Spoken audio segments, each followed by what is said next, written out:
Halo teman-teman semua, selamat datang di channel aku, Fadilatul Husna. Di zaman sekarang ini, siapa sih yang nggak tahu media sosial? Teman-teman juga pasti sering kan bermain Instagram, Facebook, Twitter, YouTube, apalagi TikTok. Media sosial ini memang sangat membantu kita untuk berkomunikasi dengan orang lain, dan kita juga dapat mengekspresikan apapun yang kita inginkan. Kita dapat mengunggah foto, video, cerita, atau apapun dalam media sosial, dan orang lain pun juga dapat melihat apapun yang kita posting atau kita upload di media sosial.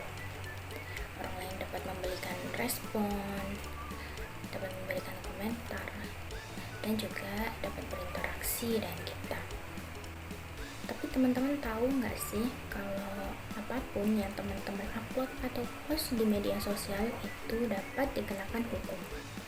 Nah, hal itu dapat terjadi kalau teman-teman semua mengabaikan etika atau berperilaku yang baik dalam bermedia sosial. Nah, teman-teman udah tahu belum undang-undang apa sih yang mengatur perilaku dalam bermedia sosial? Jadi, perilaku dalam bermedia sosial ini diatur dalam Undang-Undang Nomor 11 Tahun 2008 tentang Informasi dan Transaksi Elektronik, atau yang lebih kita kenal dengan nama UU ITE. UU ITE ini mengatur berbagai perlindungan hukum atas kegiatan yang memanfaatkan internet sebagai media, baik itu saat melakukan transaksi maupun saat pemanfaatan informasi lainnya. Tapi teman-teman gak usah khawatir, teman-teman bisa melindungi diri sendiri dengan 5 tips yang bakal aku sampaikan setelah ini. Tips yang pertama adalah dengan menjunjung tinggi etika dalam berkomunikasi. Meskipun kita tidak bertatap langsung dengan orang lain, etika dalam berkomunikasi tetap harus dijunjung tinggi. Jadi teman-teman semua tetap harus berhati-hati ketika akan menulis status atau komentar. Status atau komentar yang teman-teman tulis tidak boleh menyakiti, melecehkan, memfitnah, ataupun melanggar hak-hak dari orang lain. Tips yang kedua yaitu selektif dalam menerima dan menyebarkan informasi. Jadi teman-teman semua jangan langsung menerima apapun informasi yang kita terima dari media sosial.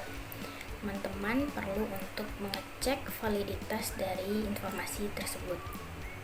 Jangan sampai kita menjadi salah satu tangan yang menyebarkan berita hoax atau berita palsu yang nantinya dapat merugikan kita dan menjerat kita dalam kasus hukum.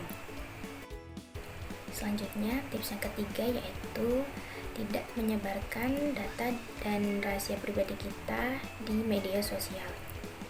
Jangan pernah sekalipun teman-teman semua menyebarkan data dan rahasia pribadi teman-teman di media sosial, karena media sosial ini adalah tempat yang sangat rawan akan penipuan dan juga kejahatan. Sebaiknya teman-teman harus tetap berhati-hati saat akan menyebarkan data, identitas, maupun foto-foto pribadi, supaya hal itu tidak dimanfaatkan oleh pihak-pihak tertentu yang memiliki niat buruk. Teman-teman juga tidak perlu curhat masalah pribadi teman-teman ataupun curhat mengenai konflik yang terjadi di dalam internal keluarga, karena masalah apapun yang kita unggah di media sosial akan menjadi santapan publik, dan orang-orang akan dapat menikmati video yang kita umbar tersebut layaknya tontonan, dan bukannya solusi yang kita dapat, tetapi masalah tersebut malah bisa menjadi tambah runyam. Selanjutnya, tips yang keempat yaitu bijak dalam mengatur waktu online. Sebaiknya teman-teman semua membatasi berapa lama waktu kalian untuk kegiatan online, karena selain untuk masalah kesehatan, teman-teman juga bisa kehilangan kebersamaan bersama orang-orang terdekat kalian. Selain itu, waktu produktif untuk bekerja dan belajar teman-teman semua bisa menjadi sia-sia karena teman-teman lebih memilih untuk berkegiatan online. Tips yang terakhir atau tips yang kelima yaitu jangan pernah melupakan hak cipta. Saat teman-teman menyebarkan informasi atau berita di media sosial, teman-teman jangan lupa untuk menyertakan atau mencantumkan sumber informasi atau gambar yang teman dapat dari pihak lain, karena hal ini berarti teman-teman menghargai suatu karya yang dihasilkan orang lain, dan teman-teman juga dapat mendorong penciptanya untuk dapat menciptakan karya-karya lainnya. Nah, itulah tadi 5 tips yang bisa aku berikan buat teman-teman semua supaya teman-teman bisa bermedia sosial dengan aman dan juga nyaman. Sekian video kali ini. Terima kasih teman-teman semua.